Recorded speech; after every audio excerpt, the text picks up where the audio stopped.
Hi, welcome. On this video, I'd like to discuss the position-based picture as it relates to understanding the context of what's really happening beyond appearances. Now, one of the interactions that people or trainers in general focus in on, and this is a kind of a good example of it, is the heel position. And the heel position is a position where the dog will come next to the hip area or side of the handler and owner. And now it could be the left or right side, it doesn't matter.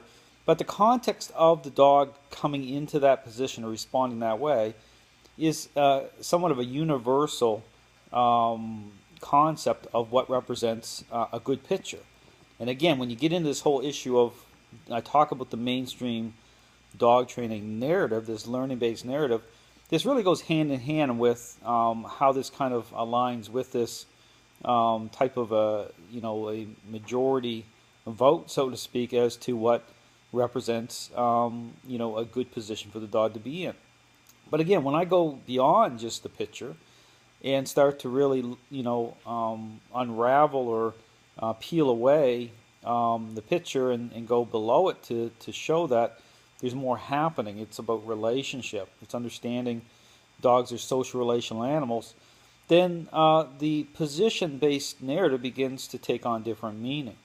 And so beyond just getting a dog to go into a position, the question starts to become, well, what's really happening? What do the positions really mean beyond just the dog responding certain ways? Is there more going on?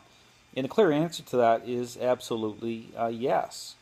And so when you're looking at, again, through this system, the position, I call it, it's kind of the staging area, it's within that same position, within the heel position. You see the dog, going into the sit, but the method itself is different in the way how it sets up chains. It's interaction based, rather than just focusing on the dog going into various positions.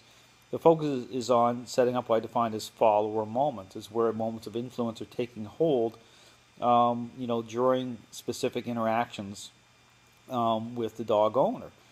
And so again, just something to really consider when you look at, the positions. This is the question that people really need to ask: is, what's really happening? Does that, is that representative of good things happening? And again, the typical, I call it mainstream, but basically what I'm doing is I'm grouping all trainers into the same kind of grouping, because the thing to really consider is the fact the majority of dog trainers have invested in this learning-based narrative, in this position-based script, where it's position-based, it's response-based, even though the trainers incorporate certain things into that, because again, even balanced dog trainers will have a sense of that certain things need to happen in terms of corrections and influence, but it's going beyond that. It's asking the question, what is the process?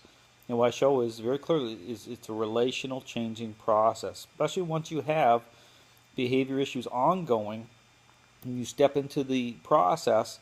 It's understanding the problems within that narrative. How it is that dogs can continue to hold on to control even as they're responding. Okay, so again, so something to look at when you look at a picture, when you look at response.